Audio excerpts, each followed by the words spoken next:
Let's go back home to the PBA. All systems go for the playoffs in the Commissioner's Cup, which begins already tomorrow, January 17th. The fourth-seeded Phoenix Super LPG Fuel Masters will take on the number 5 seed, Meralco Bolts, at 4 p.m. at the Phil Sports Arena in Pasig. They will tip things off in the playoffs. Then at 8 p.m., the top seed, the Magnolia Chicken Templados Hot Shots, will take on the number 8th seed, the TNT Tropang Giga. In the second game, the Hot Shots and the Fuel Masters will have a twice-to-beat advantage, and that's their own series after finishing number 1 and number 4, respectively, in the team standings.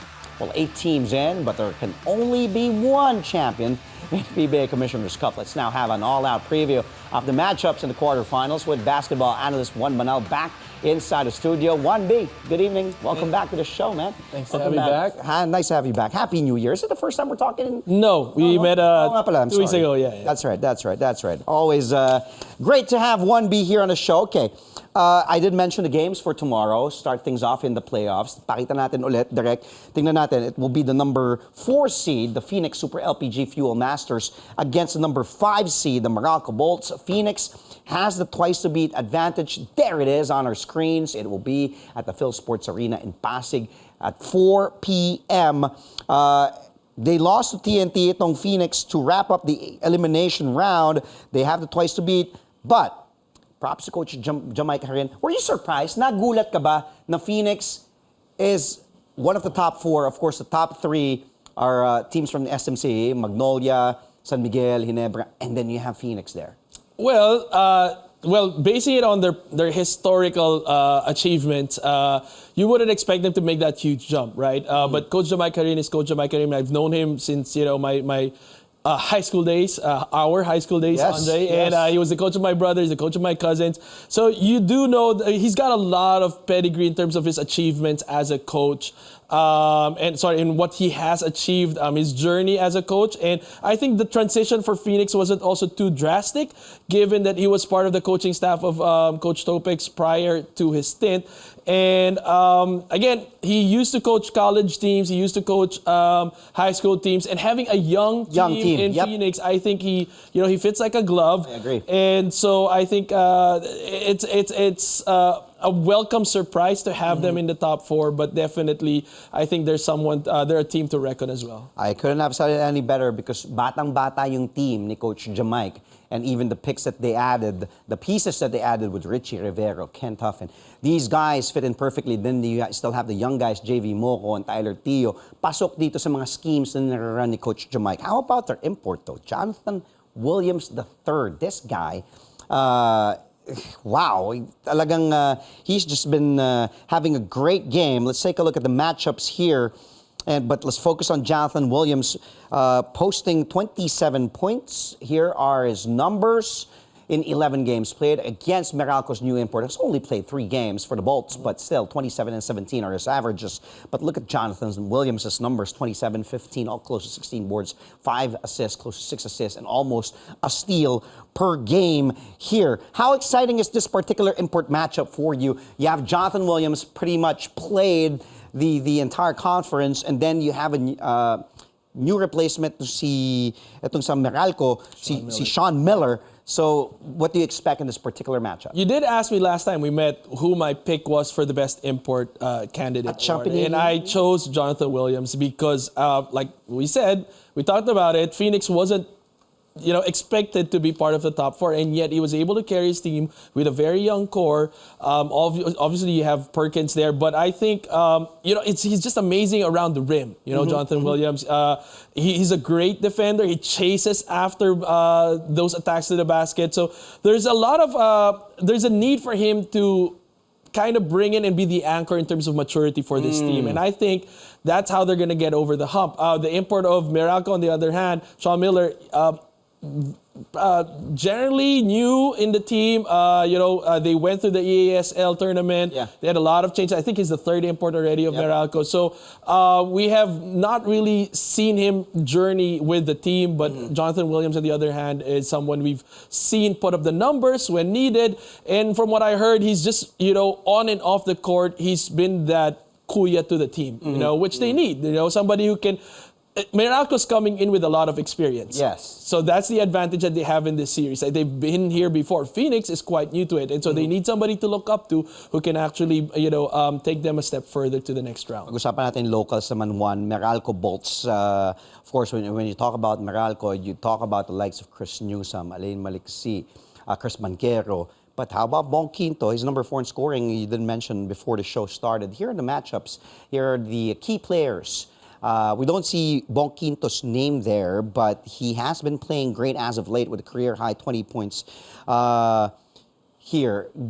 Who among the locals, pinag-usapan natin si Jonathan Williams and si Sean Miller, but the locals, para sa Phoenix naman, Perkins, Tyler Teo, sa Meralco, Chris Newsome, we saw Banquero. But sino sa locals ang nakikita mong will, have a big series here? Well, I would have to say that it will be, because we talked about maturity. So it will boil down to who usually has control of the game, good command of the game, and that boils down to the hands of, in fact, that falls on the lap of a point guard, right? So I'm looking at guys like Tyler Teo and Chris Banquero to really set the pace and, matchup. Because Phoenix likes to run, you know, and they can get carried out of the, get carried away with the runs that they're making and tend to not lose control of the game. On the other hand, Meralco, you can't be too conservative also with the way you're running your offense, right, or your defense. And so I believe that the point guards will play a major role, dictate how they can counter runs, slow down the pace, speed up the game. So I think they will be the key matchup for this series.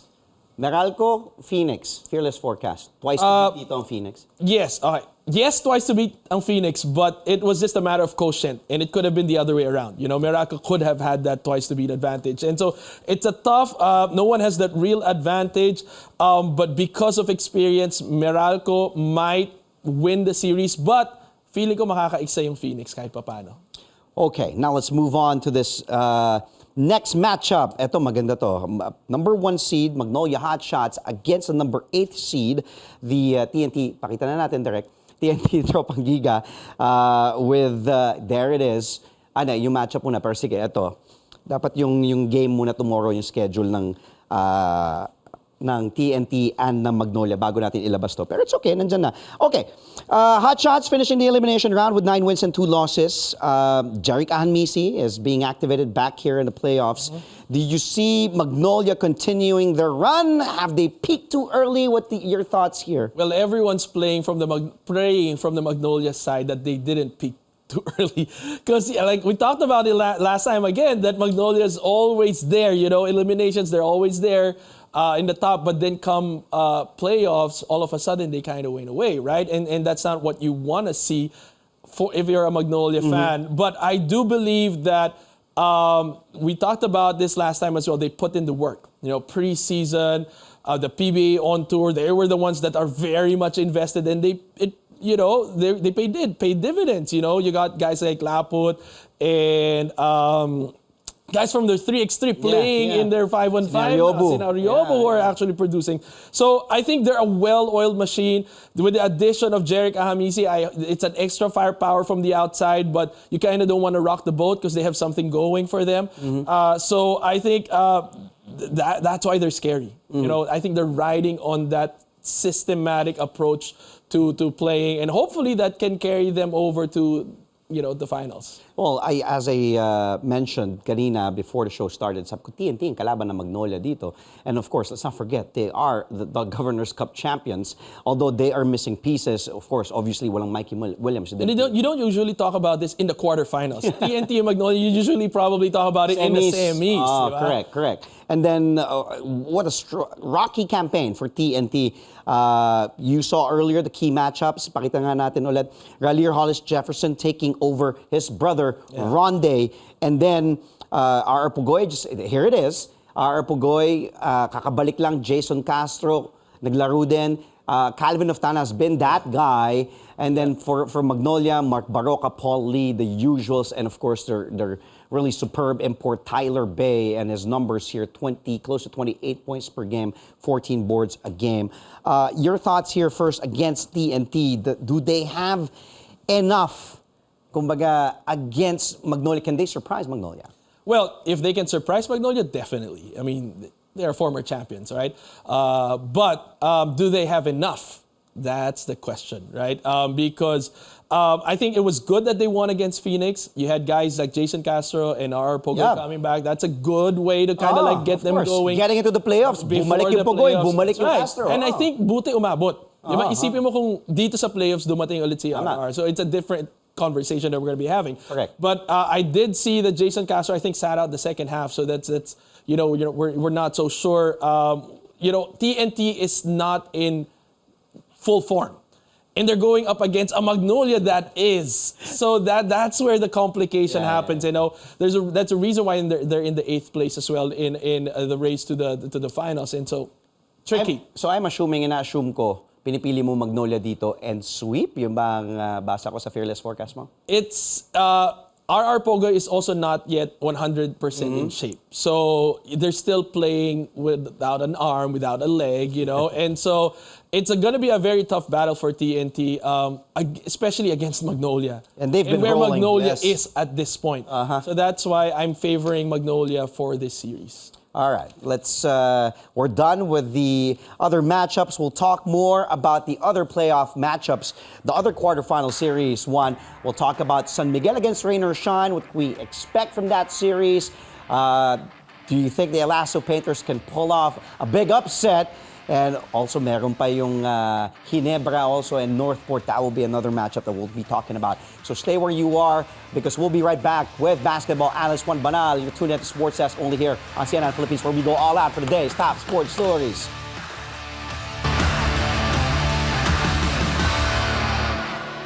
Welcome back to Sports Desk only here on CNN Philippines. And our guest today is basketball analyst Juan Banal. Juan and I are previewing the quarterfinals of the PBA Commissioner's Cup. Okay, Juan, tapos na tayo sa mga ibang series. Let's talk about this. This is actually very interesting. San Miguel versus Rain or Shine. And San Miguel remains as lethal as ever with a twice-to-beat advantage. Grabe.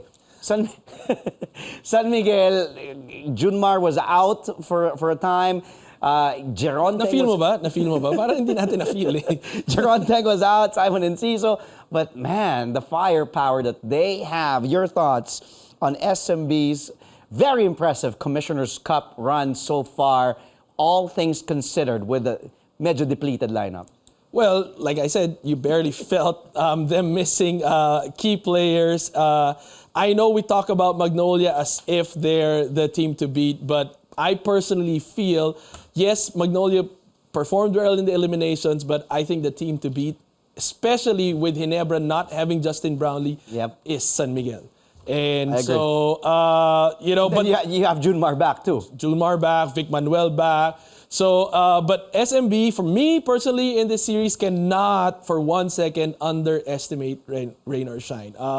They are on a streak after they lost to San Miguel, I think. Tuloy-tuloy sila, parang 0-5 yung Rain or Shine with that last loss against San Miguel. And then they started winning right after that. And so, if San Miguel's not on their toes, Rain or Shine, baka madali sila. Let's talk about we had him on the show a few weeks ago, or I think a week ago. So Benny Boatwright. Man, this kid, he's just simple. He plays simple, but he gets buckets. He's a walking bucket for SMB. 44 points, 12 rebounds, and 5 assists against Blackwater in 42 minutes of play. He scored 51 against Terra Firma. Question is, can Rain or Shine stop Benny Boatwright? There's so many levels to that question, only because that's not the only guy you need to stop. When you're talking about San Miguel, right? Nakita ko talaga yung tsura mo, parang hirap na hirap ka. Okay, they stopped this guy, but they're gonna have to stop like 10 other players. But then, what you like about this guy, about Benny, is the fact that he's very versatile as a player. Now with Junmar really coming back and Vic Manuel coming back, he has the ability to play in the outside and he has the ability to play in the inside. So he's the type of import that can fill in the gaps that you need. So if you want to go big, then you play him at the 3 position. If you want to go small, then you can play him at the center position. So it's a scary realization for Rain or Shine that they have to, play against this kind of lineup. But for me, if you were to look for an Achilles heel, there is none. But it doesn't mean that you cannot win only if you play through your strengths, right? So rain or shine will have to play the way they play. Make San Miguel work on defense, make them make rotation mistakes on defense, run as fast as they can, run as much as they can, make those outside shots. Yeah. And I think if San Miguel, again, like I said, are not on their toes and they take this lightly, then I think there's a strong chance that rain or shine can snatch this away. How about rain or shine's import? Demetrius or 3 Treadwell can also make an impact for ROS. Their last elimination game against Converge, Treadwell had 21, 17, and 8 assists in 40 minutes. But of course, as they say, well, it's a team sport. One man cannot do it alone. Kahit anong paggaling ng import. Sino sa locals ng ROS ang ini-expect mong mag-breakthrough dito, especially against a powerhouse like San Miguel? Yung Bo Belga playing great as of late, a resurgence by Big Bo. But who else do you see stepping up here? When you think of rain or shine, you can't think of just one player, only because that's how it's by design. It's designed by Coach Cheng, wherein he really rotates his players a lot. So you can't really, anybody can explode at any given moment because of the opportunity that Coach Cheng has given his players. The confidence that he has bestowed on these players has really paid dividends, and eventually, hopefully, he can reap the benefits in the playoff, come playoff time. And so it's hard to tell who can actually explode. But for me personally, I think one of their biggest assets would really be their bigs being able to shoot from the outside. Bo Belga. Right? Bo Belga, Keith Datu, Santi Santillan. These 3 guys, if you have guys that are like Junmar and Vic Manuel, you pull them out of the paint. You pull them out. And the way they're going to create defensive rotation mistakes might be to the advantage of rain or shine. Fearless forecast here. Fearless. I think if rain or shine, again, will look to run, and SMB will be slow in terms of their transition defense. I think, like, for example, Perez or Chris Ross or Jericho Cruz, if they don't step up in terms of defense and not run down the floor, then rain or shine. May laban? May laban sila. So you're picking rain or shine in this series? No.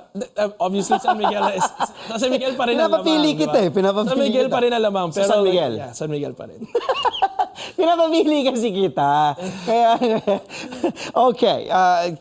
3 series down, 1 more to go. And syempre, para sa fans, Barangay Ginebra, number 3 seed against the number 6 seed, the Northport Batang Pier, with basketball analyst Juan Banal. Stay tuned to Sports Desk only here on CNN Philippines. We'll be right back.